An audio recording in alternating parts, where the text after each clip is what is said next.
nós vamos olhar o trecho que vai do 45 ao 52. Do 45 ao 52 é o trecho que nós vamos ver.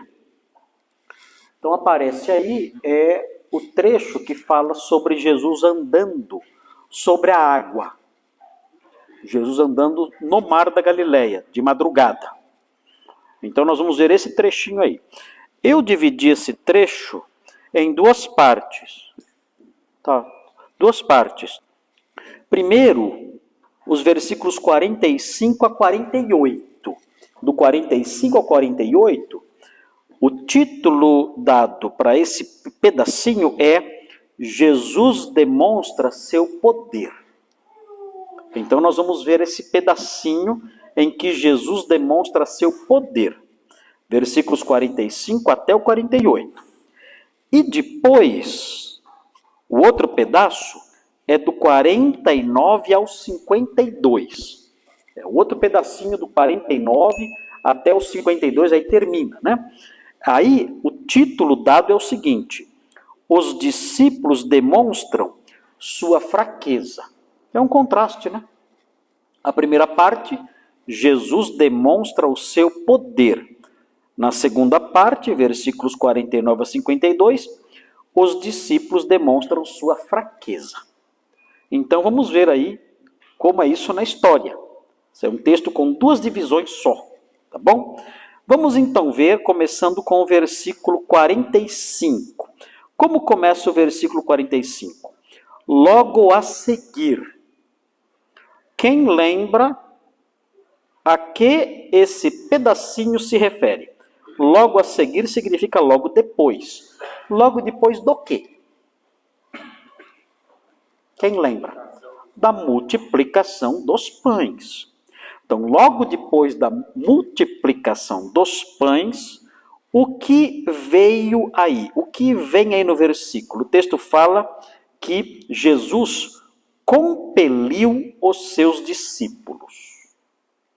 Ele compeliu os seus discípulos a embarcar. O que significa compelir? É um verbo no português, um verbo forte. E esse verbo forte, ele foi muito bem traduzido. Porque no texto grego é um verbo forte mesmo. É diferente, por exemplo, do verbo pedir. Pedir é um verbo fraco. O impacto da palavra pedir é um impacto pequeno. Fala, Jesus pediu para que os discípulos embarcassem, ou Jesus orientou os discípulos a embarcar. São verbos mais fracos, de um impacto menor. Aqui o verbo é forte. Jesus compeliu. O que é compelir?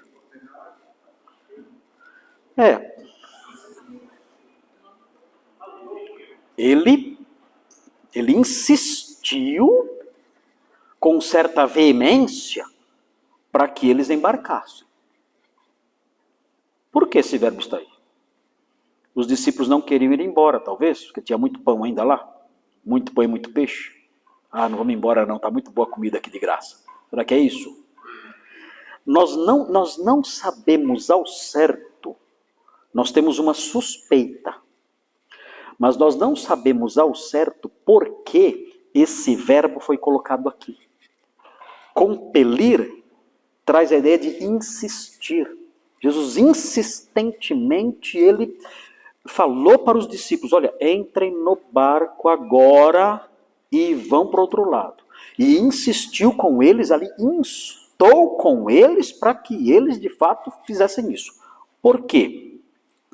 Talvez a causa disso, pode ser que a causa disso esteja em João 6, que é um texto paralelo. O que é texto paralelo? Quem sabe o que é texto paralelo? Concordância. Complementa. Envolve concordância, ele complementa. Mas o que é um texto paralelo nos evangelhos? É um texto que conta a mesma história, só que pela pena de outro evangelista. Então, nós temos aqui um texto paralelo em que João conta a mesma história. E ele, quando conta a mesma história, ele fala do que aconteceu um pouquinho antes de Jesus embarcar. E talvez isso explique por que Jesus falou para os discípulos, olha, vaza agora rápido. Entrem agora no barco. Agora, sem demora. Não, veja bem, agora. Entrem e remem. Vão embora. Veja aí João 6, 14 e 15. Aí dá para ter uma ideia. Pode ser isso. Pode ser isso. João 6, 14 e 15. Vamos ver. Olha lá. 14. Vendo, pois, os homens o sinal que Jesus fizera, que sinal? A multiplicação dos pães. Disseram, este é verdadeiramente o profeta que devia vir ao mundo. Esse é o profeta que devia vir ao mundo. E o que eles fizeram então? Sabendo, pois, Jesus que estavam para vir com o intuito de arrebatá-lo para o proclamarem rei, retirou-se novamente sozinho para o monte. O que aconteceu? Ele percebeu que a multidão queria fazer queria dar um golpe de Estado em Roma, usando ele. Vamos pegar esse homem, quem não quer comida de graça, quem não quer Bolsa Família. Vamos pegar esse homem e vamos transformá-lo agora no nosso rei. Vamos nos levantar contra os romanos que estão dominando tudo aí. Então, quando Jesus percebeu isso, essa atmosfera é contagiante ou não é? Imagina, você acabou de ver o milagre. 5 pães e 2 peixes alimentaram quantas pessoas? 5.000. É muita gente. Então, eles viram isso e disseram, quem não quer um rei desse? Que dá comida de graça. Nós queremos. Vamos agora pegar esse homem e vamos transformá-lo no nosso rei e vamos derrubar o Império Romano. Vamos acabar com isso agora, com o domínio romano agora. E essa atmosfera é muito contagiante, gente. 5.000 pessoas querendo fazer isso. Imaginem, todos gritando lá, Jesus no trono, Jesus é o trono. Jesus. Isso contagia. Quando você está junto lá fazendo assim, ó. Então, ele falou o que para os discípulos? Entra no barco e caiam fora. Os discípulos não tinham compreendido ainda a missão de Jesus. E eles poderiam ser influenciados, sim ou não? Sim. Vocês acham que os discípulos podiam ser influenciados? Podiam ser. Então, é possível que essa tenha sido a causa do uso desse verbo. Marcos, então, ao narrar o episódio, na verdade era Pedro narrando pela boca de Marcos, já que Marcos é uma espécie de amanuense de Pedro.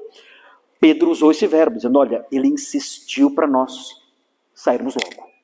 Porque havia o risco deles entrarem na jogada lá do povão e quererem uma revolução política naquele instante. E não era esse o objetivo da vinda do Messias. Eles estavam certos, em certo sentido. Ele é rei ou não é? Ele é rei.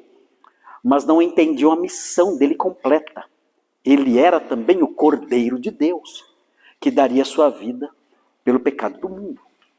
Muito bem, então vejam a sequência aí. Veja então o que acontece. Olha lá. O versículo fala, compeliu Jesus os seus discípulos a embarcar e passar adiante para o outro lado, a Betsaida, enquanto ele despedia a multidão. Onde eles estavam? João, você pode projetar um mapa de Israel no Google Maps? Para vocês lembrarem da geografia da Terra Santa. Tudo isso, parece que isso tudo aconteceu. Aí é a Zona Norte, né? Está quase lá. Aí. Muito bem. João, aí é Israel, né? Aqui é Israel. Está aí Israel. Aqui é o Mar Morto. Aqui é o Rio Jordão. Aqui é o Mar da Galileia. Aqui... Não, João, você tirou do Mar da... Aí. Desce um pouquinho o mapa. Isso aqui é. Aqui é o Mar da Galileia. João, aproxima o Mar da Galileia. Aqui é o Mar Mediterrâneo. Aqui é o Mar da Galileia. Olha aqui, ó. Mar da Galileia. Aqui, ó. Olha aqui Cafarnaum aqui, ó. Cafarnaum que está aí? É Cafarnaum mesmo. Cafarnaum aqui. Então, tudo indica tudo indica que Jesus, nós não sabemos ao certo onde ele estava. Não era uma cidade, era um lugar ermo. Se vocês olharem, o versículo... é o versículo 32. É o versículo 32. 32. Olha o 32. Então foram sós no barco para um lugar solitário. Era um lugar solitário, um lugar ermo, mas que era perto do lago. Como é que eu sei? Porque ele falou para os discípulos entrar em quê? Num barco. Então, se tinha um barco lá, não precisa ser muito inteligente, para deduzir que eles estavam na beira do mar. E disse para eles, vão para o outro lado, para Betsaida. Então eu sei que ele estava no lado oposto a Betsaida. Não precisa ser muito inteligente, né? Para descobrir essas coisas. Então veja, olha só, volta para o mapa. Betsaida é aqui, ó. Onde é o outro lado de Betsaida? Se Betsaida é aqui, o outro lado é aqui. Então ele estava em algum lugar deserto e ermo aqui, ó. Quando então ele falou para os discípulos, olha, entrem no barco e vão embora, ele falou para os discípulos atravessarem isso aqui, ó. É uma das partes mais largas ou mais estreitas do lago? Uma das partes mais largas, né? Aqui, esse trajeto aqui, ó, deve ter uns 8 ou 10 quilômetros, mais ou menos. Aqui tem 10 quilômetros, aqui, ó. Nesse trecho mais largo aqui, ó, tem 10 quilômetros. Aqui deve ter mais ou menos isso também, né? 8 a 10 quilômetros para atravessarem, para irem para Betsaida, desse lado aqui. Ok? Esse é o mar da Galileia, que não é mar, né? Não é mar. Isso aqui é água doce. Água doce, não é? Pode beber essa água se quiser. Eu não beberia, né? Mas se você quiser beber, pode beber. Então é um lago enorme, um lago muito grande. Muito bem. Veja então o que acontece aí. Versículo 46. Versículo 46. E tendo-os despedido, ele amansou a multidão, né? Ele se despediu, não, vamos para Jerusalém, você vai ser o rei. Não, tá bom aqui, não, ficar aqui mesmo, tal, pode ir embora, tal. Ele despediu a multidão e o texto fala que ele subiu ao monte para orar. Por que ele subiu ao monte para orar? Dentro do contexto da passagem, qual é a razão dele ter subido ao monte? Ele subiu ao monte porque quando você sobe num monte, a sua oração tem mais poder. Por isso, a gente tem que sair hoje à noite no monte e orar no monte. Porque o monte fica mais perto do céu, né? Mais perto do céu, então você ora no monte, e aí no monte você vê tudo pegando fogo, e você vê os anjos, e por isso ele subiu no monte. Vocês não sabiam disso? Gente, sem brincadeira, eu acho que o meio evangélico é mais supersticioso do que o meio espírita, o meio católico, o meio dos macumbeiros. Eu acho que é pior. Eu nunca vi, não era assim antigamente. Não era assim. Eu sei que não era porque eu nasci no meio evangélico. Eu nasci. Não era assim. Eu não sei o que aconteceu da década de 80 para cá, que olha, gente, o diabo, ele acabou com tudo. É assustador. Não existia nada disso. Antigamente, nada. Zero, nada. Você ia à igreja, cantava hinos, lia a Bíblia, tinha escola dominical, tinha pregação, tinha oração, ia para casa, ali, disciplina na igreja, ensino, visita pastoral. Era isso que eu cresci desse jeito. Eu cresci. Era garotinho, bebezinho, era assim. Eu não sei o que aconteceu, da década de 80 para cá, eu não sei o que virou. Virou um hospício. Aí virou um hospício, mas pior do que qualquer seita que você pode imaginar. O diabo mirou e falou, deixa eu arrebentar isso aqui. E começou com essas ideias de revelação, olha, acabou com tudo. Não de revelação. Ah, Deus falou. Olha, gente, destruiu. E é esse hospício, essa loucura que vocês veem hoje. Não tem nada que ver orar na montanha. Não tem nada que ver. Dizem, né, que a Coreia É o país mais evangélico do mundo. Lorota. Lorota. Na verdade, o que existe na Coreia é uma mistura de cristianismo com religiões orientais. É isso que existe. Eu conversei com uma coreana, faz vários anos. Eu falei assim para ela, ela era crente, né, evangélica. Eu perguntei para ela assim, o que você estranha no evangelicalismo no Brasil? Ela falou assim para mim, eu acho que aqui no Brasil, eu acho uma falha muito grande, é que aqui vocês não têm lugares de oração. Eu nunca tinha ouvido falar disso. Lugares de oração? Eu pensei, mas eu não falei para ela, né, porque ela era muito tímida, assim, eu fiquei com vergonha de falar. Mas eu pensei, Jesus falou para orar no quarto. E tem tanto quarto no Brasil, não tem? Tem tanto quarto no Brasil? Como que não tem lugar de oração? Eu não entendi o que ela estava dizendo, que era novidade para mim na época. Aí então ela falou, olha, na Coreia, as igrejas compram montanhas. Você acredita nisso? As igrejas compram montanhas e elas constroem nas montanhas nichos específicos. E as pessoas vão lá, reúnem grupos e sobem lá naqueles nichos e ficam lá orando a noite toda. Elas acreditam que orar na montanha é algo mais poderoso. E com base em textos como esse. E no Brasil tem isso também. Então as pessoas se reúnem de noite, tem que ser de noite, de dia não funciona, tem que ser de noite. Aí de noite se reúnem, sobem na montanha e ficam lá achando que a oração ela tem mais poder. Tudo isso é superstição, invenção, bobagem. Por que Jesus subiu no monte? Por quê? Ele queria ficar? É difícil. Não, fala para mim. Fala para mim. Quantos neurônios vocês tiveram que usar para responder essa pergunta que eu fiz? É difícil. Ele só queria ficar sozinho. Sozinho. Então ele subiu o monte. Porque lá ele ficaria sozinho. O povo, né? Não vou subir essa montanha. Eu estou cansado de caminhar para minha casa até agora. Não vou subir a montanha, ficar atrás dele. Ele quer ficar sozinho, deixa ele lá na montanha. Ele foi. Se a casa dele estivesse lá perto, ele iria para onde? Ia para casa e entrar no quarto. Eles com a barriga cheia de peixe e de pão. Né? Estufado, né? Mais do que o puff. Não é puff? Mais do que o puff depois do churrasco. Eu não vou seguir esse ó. E aí então ele ficou sozinho. Esse era o único motivo. Não existe na Bíblia nenhum ensinamento de que você tem que orar em montanha. Nada. Zero. Nada. O único lugar que é mencionado em que você deve orar é no seu quarto. Jesus fala em Mateus 6, versículo 6. Quando você quiser orar, entra no seu quarto. E converse ali em secreto com seu pai. E seu pai que te vê em secreto vai te recompensar. Então, isso sim, ele menciona um lugar aí. Mas não há nada na Bíblia que fala que a oração no monte é mais poderosa, é especial, tudo mais. Isso é tudo bobagem. E pior é que hoje em dia o pessoal sobe no monte em grupos. Jesus subiu no monte para ficar sozinho.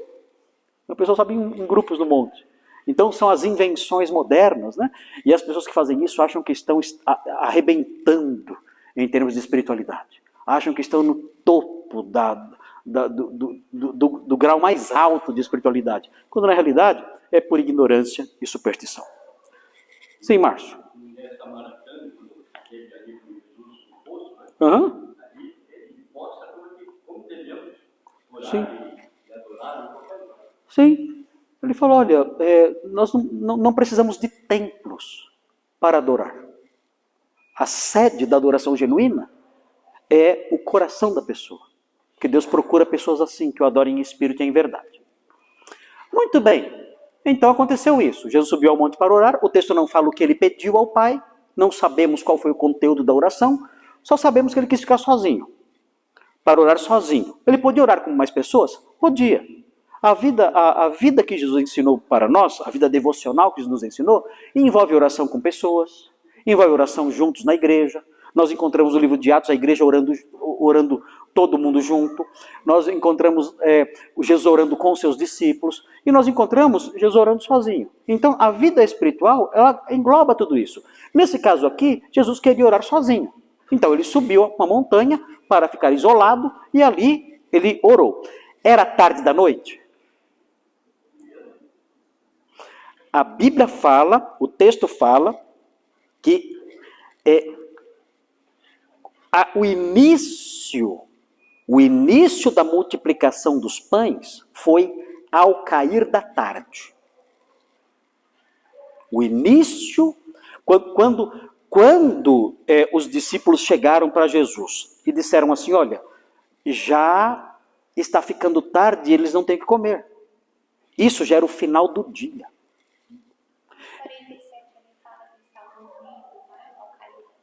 Eu vou explicar esse versículo, bem observado, parece esposa de pastor, né, que vê detalhes no texto que eu vou explicar agora. Mas de fato, a Simone falou certo, lá está escrito, mas ao cair da tarde ele estava no meio do mar. Né? E o texto fala que ao cair da tarde começou o milagre da distribuição dos pães. Então notem, aparece aí, deixa eu ver qual versículo que é, deixa eu pegar aqui para vocês. É no versículo 35. Versículo 35, João, bota lá. Em declinando a tarde, olha aí, o que é declinar a tarde? Ao cair da tarde. Vieram os discípulos a Jesus e disseram, é deserto esse lugar e já avançada a hora. Que cair da tarde, que horas é mais ou menos? Quando está aquela penumbra, assim, que horas? 6 e pouco. Ok, então aqui o milagre não tinha acontecido ainda. Eles disseram, olha, já são umas 6 da tarde mais ou menos, e o povo tem que ir embora, e eles precisam ter tempo de encontrar alguma coisa para comer. Aí Jesus fez um milagre. Todo mundo comeu, 5.000 homens. Quanto tempo demora para comer pão e peixe? Não é muito demorado não, né? A distribuição pode ter sido demorada, né? Distribuir para 5.000 homens os pães e os peixes pode ter demorado. Para acontecer tudo isso, todo mundo comer, recolher tudo, dar uma geral ali, né, para não ficar nenhuma sujeira, nada, né? Ajeitar tudo. Quantas horas mais ou menos vocês acham que passou? 3 horas. Umas 3, você acha, Márcio? Mais umas 3 horas? Menos? Mais? Menos ou mais? Demora. Não, mas é que o peixe já veio prontinho. O peixe já estava já no esquema. Jesus criou o peixe já assado. O coitado do peixe, né, já nasceu assado. Esses foram os únicos peixes da história que nasceram assado. Já está prontinho, com tempero e tudo. Né? Com chimichurri e tudo.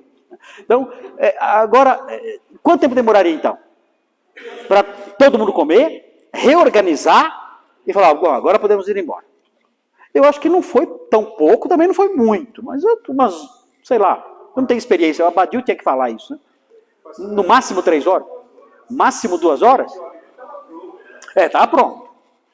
É que tem que distribuir, entrar na fila, tem o pessoal que fura filas, tem que expulsar, brigar, né? Era judeu, queria pegar para levar para vender, então tinha isso aí também, né?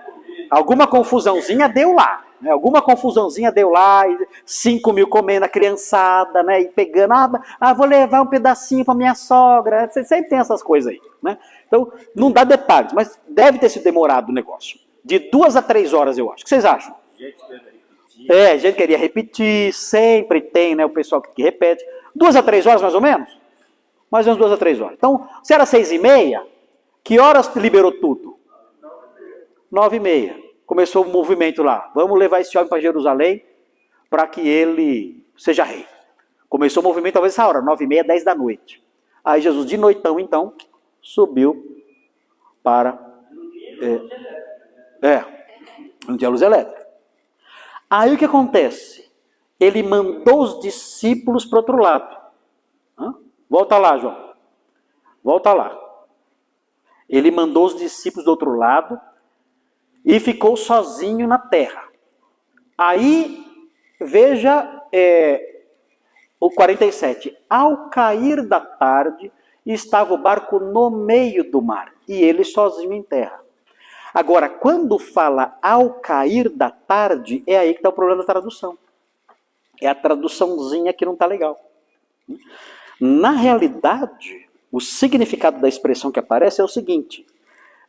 Então, sendo ainda mais tarde, esse seria o sentido da expressão que aparece.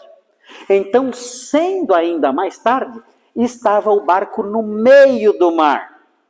No meio do mar. Agora, no meio do mar, naquele ponto que eu falei, seria quantos quilômetros de 4 a 5 quilômetros. Eles remaram 4 a 5 quilômetros rápido ou devagar? Por quê? Olha o versículo 48. 48. E vendo-os em dificuldade a remar, porque o vento lhes era contrário. Gente, eles não conseguiam quase sair do lugar. Imagina, eles estão remando, eles remaram 5 quilômetros, mais ou menos, com o barco quase sem sair, conseguiram chegar à metade, mas muito lentamente. Se eles saíram às 9h30, 10 da noite da margem, eles demoraram muito tempo para chegar na metade do mar. Agora, como eu sei que eles demoraram muito, mas muito tempo para chegar no meio do mar? Como eu sei?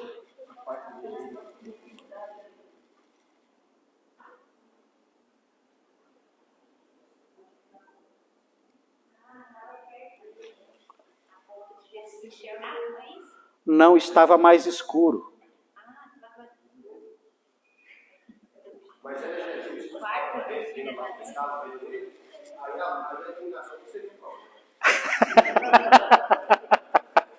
Mas aí teria outro milagre, né? Mais um milagre, né? Visão infravermelho, né? Deus com visão infravermelho, né? É verdade, é. Jesus podia usar a sua visão infravermelho, né? Mas parece que se fosse isso, aí o evangelista fala assim, ó, Jesus usando seus poderes, pôde ver através da escuridão. Mas não fala nada. Aqui só mostra que ele viu. Então ele estava em cima da montanha e a escuridão maior já tinha passado. Gente, eu estou da dó dos discípulos. Eles estão muito... Meu Deus, olha, vamos dar um desconto, que eles tenham subido no barco às 11 da noite. Agora, a noite inteira. É que assim, ó, olha só. Porque o vento lhes era contrário por volta da 4ª vigília da noite. Que horas é a 4ª vigília da noite? 5 horas da manhã. Exatamente. A 4ª vigília da noite é a última parte da noite. É um pouquinho antes de amanhecer. Fica entre 4 e 6 da manhã. Então é esse horário. Eles estão remando, esses homens, há mais ou menos 5 ou 6 horas. Eles estão quase morrendo de tanto remar. E não saem do lugar. Então é algo que dá dó deles. Eles eram musculosos ou eram fraquinhos? Gente, os caras eram pescador. Eles eram isso aqui, ó. Eles remavam todo dia. Eles faziam academia ali, ó. Remada. Não tem a remada na academia que você fica lá? Para eles isso era todo dia. Esses homens não eram franzinos. Não eram como eu. Não eram como, coitado, o Nicolas. Não era assim. Esses caras caminhavam quilômetros com Jesus a pé, de norte a sul, leste a oeste. Esses caras eram muito fortes, não estavam sozinhos, eles eram um grupo de homens do barco, revezando ali. Mas o vento era muito forte, forte demais. Não tinha como ir para frente. Conseguiram chegar na metade do mar, 5 quilômetros. João fala que eles navegaram cerca de 20 a 30 estádios. João fala. 20 a 30 estádios. Um estádio tem 180 metros. Faz as contas. Quantos são 30 estádios? Um estádio tem 180 metros. Quanto dá 30 estádios? Faz a conta aí. Quanto?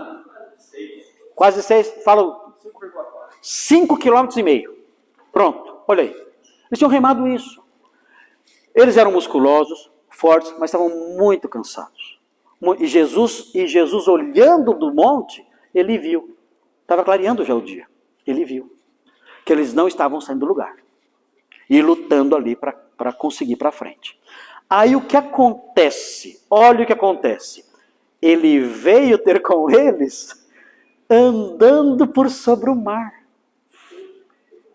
E a piada não está aí. Eu falei piada, né? Não é piada, não é isso. O engraçado não está aí. O engraçado é o que vem agora. que significa isso? Tchau! Eles ali, e Jesus queria passar na frente deles. Ou seja, ele está mostrando que ele está andando devagar ou rápido. E o ventão? E o ventão segurando? Nada. Ó, ali, ó, passada firme. E o barco, ele queria passar para frente, ir embora. Aqui você vê o milagre de Jesus de forma dupla. Ele anda sobre a água e o vento não segura sua velocidade, sua firmeza no caminhar. Ele ia passando reto. O pessoal lá, imagina, né? Você está com uma Ferrari ali, acelerando, passa uma bicicleta assim. Como é que é isso? Aqueles homens fortes remando ali e não sai do lugar e passa um homem sozinho. Rápido. E querendo passar adiante. Então, você olha para isso, você vê o milagre foi fantástico. Porque além dele andar sobre a água, ele também anda velozmente. Ele não está andando assim, ó. Opa, não é assim. Ele está realmente andando depressa. Até o ponto de querer passar à frente deles. Agora, qual é o significado doutrinário disso? A gente imagina essa cena, gente. Eu queria estar naquele barco. Porque foi algo maravilhoso. Meu Deus, imagina. E era a 4ª vigília da noite. Não era claridade total. Eles viram um vulto chegando. E o vulto chegando com pressa, vindo rápido, no meio da ventania. E eles ali tentando ir para frente. E Jesus vem andando rápido para passar. Vai direto, vai embora. Qual é o significado disso? Significado teológico. É linda a cena é demais.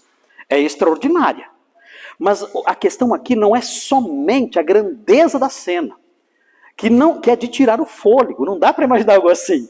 Os evangelhos deixam a gente viajando, né? Você fala, como é que pode isso? É demais isso, é fantástico isso aqui. Mas é mais do que isso, porque os evangelhos querem que nós que conhecemos a Bíblia, nós que conhecemos a palavra de Deus, quer que nós lembremos de algumas coisas, quer que isso nos ensine alguma coisa sobre Jesus. E o que certamente Marcos tem em mente aqui, é interessante, o objetivo teológico disso tudo. Veja aí, dê uma olhadinha no texto de Jó. Não, Jó agora não. Pega Salmo 77, 19. Salmo 77, 19. Vai lá, João. Salmo 77, 19. Olha isso. Pelo mar foi o teu caminho. Falando de Deus aqui. As tuas veredas pelas grandes águas. E não se descobrem os teus vestígios. Quem é esse? Está falando de quem aqui? De Deus, né? E aí Jesus, ele traz à mente dos discípulos isso aqui. Pelo mar foi o teu caminho, as tuas veredas pelas grandes águas. Eu sou aquele do Salmo. Eu ando sobre as águas. Gente, olha isso. Ele fala sem abrir a boca. Eu ando sobre as águas. Eu sou o Yahvé, do Salmo 77. Veja, Isaías 43, 16. Olha que coisa linda isso. É o Evangelho mostrando quem ele é. Não é um milagrezinho, lá andou sobre a água, legal. Não é só isso. Há uma mensagem forte aqui. Isaías 43, 16. Assim diz o Senhor, o que outrora preparou um caminho no mar, e nas águas impetuosas, uma vereda. Aqui uma alusão ao Êxodo. Ele controla o mar, ele faz caminhos no mar. Ele domina tudo. Ele abriu o Mar Vermelho. Quem é esse que abriu o Mar Vermelho? Gente, o que nós estamos vendo aqui são coisas extraordinárias, porque Jesus está com essas histórias todas, ele está trazendo à lembrança dos judeus algumas coisas, aos discípulos e a todos. Ele deu pão milagroso para a multidão. Quem deu pão milagroso para a multidão no passado? Deus deu pão milagroso para o povo de Israel através do maná, que era o maná. Ele está dizendo, eu sou o que dá pão milagroso. E agora, lembram que alguém abriu caminho no mar? Eu também sei fazer isso. Eu também sei abrir caminho no mar. De uma forma ainda mais grandiosa. Eu caminho sobre o mar. Ele faz isso. Ele atravessa, ele caminha sobre o mar. Agora tem um texto que é possível que seja o texto que Marcos pensou. Talvez Marcos tenha pensado nesse texto que eu vou falar agora. É o texto de Jó. Jó 9:8. Jó 9:8. Olha isso. Jó 9:8. Deixa o texto completo, João. Não só o versículo, que eu vou ler um pouquinho mais. Aí, isso. Jó 9:8. Aí. Quem sozinho estende os céus e anda sobre os altos do mar? Quem é?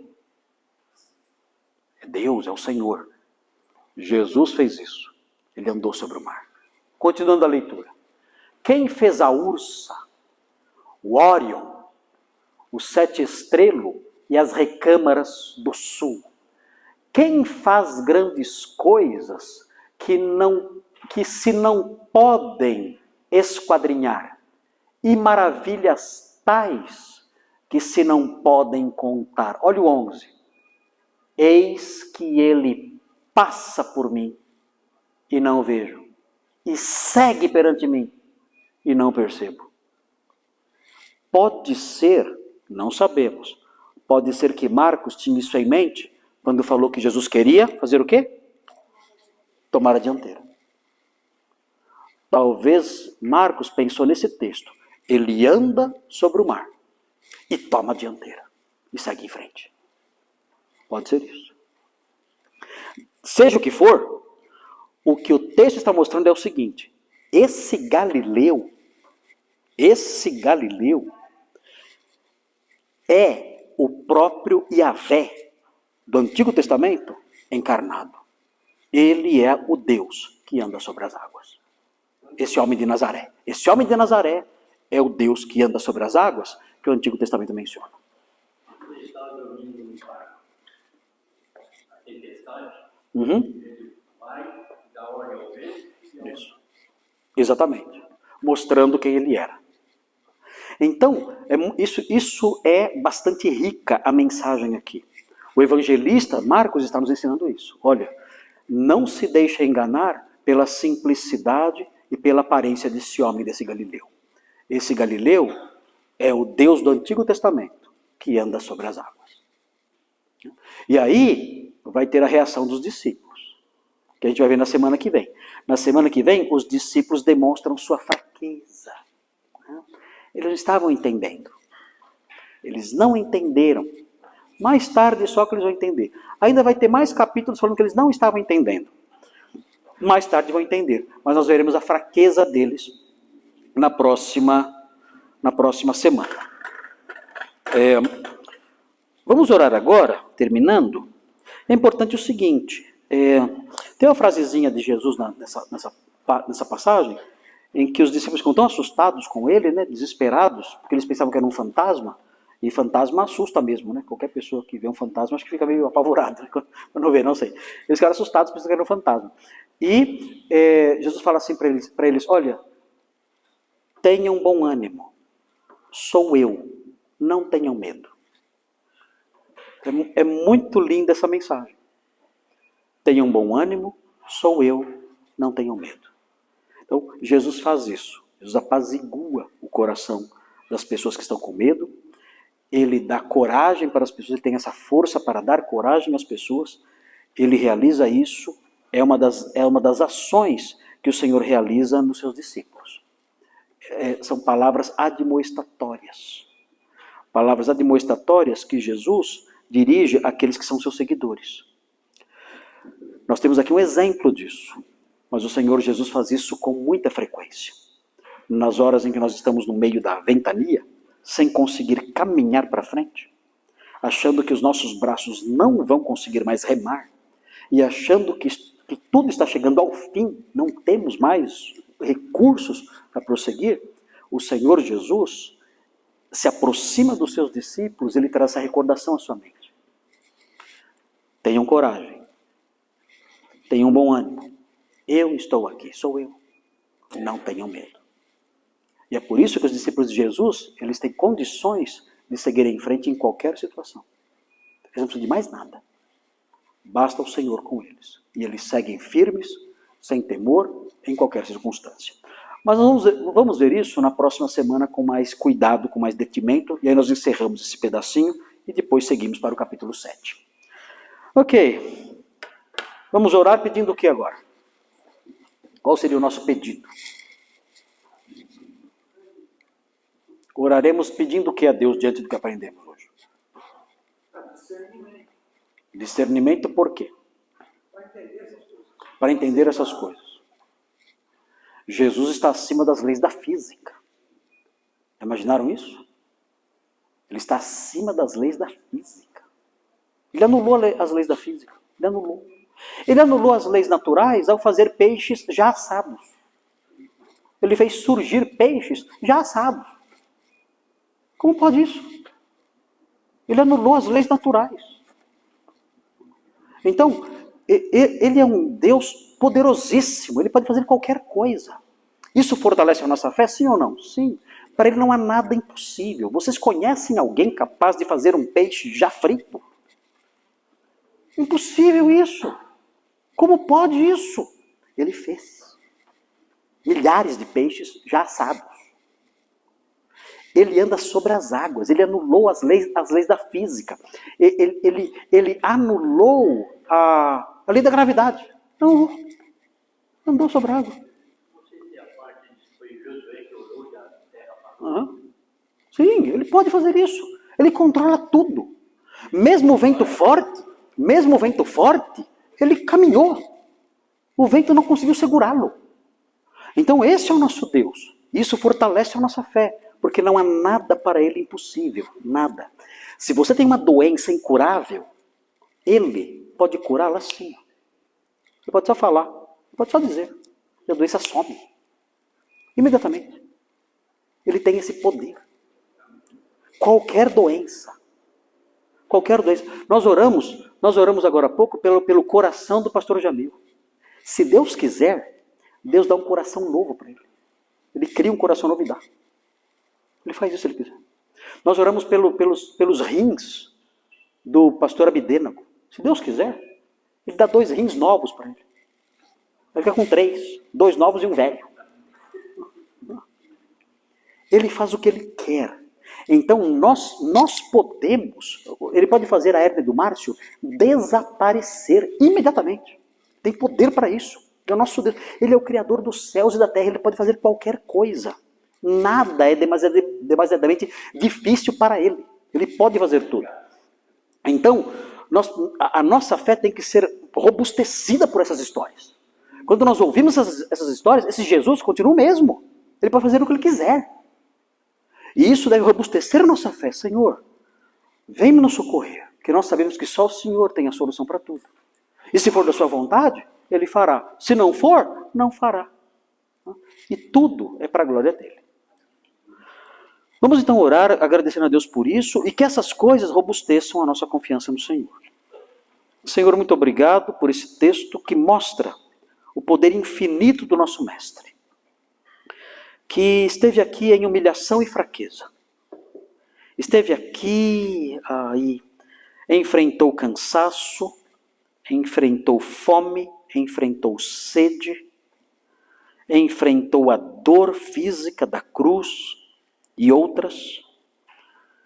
Mas essa fraqueza, ó Deus, que ele demonstrou aqui, que ela não nos engane, que não nos esqueçamos que ele fez isso se auto-humilhando, porque ele é o Deus poderoso, que tem força infinita para fazer o que quiser.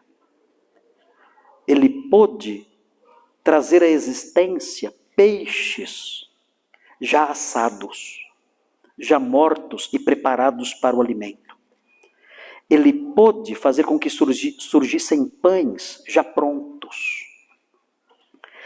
Ele é capaz de andar sobre as águas, anulando as leis da física e colocando essas leis à sua disposição, anulando-as e usando-as conforme quer.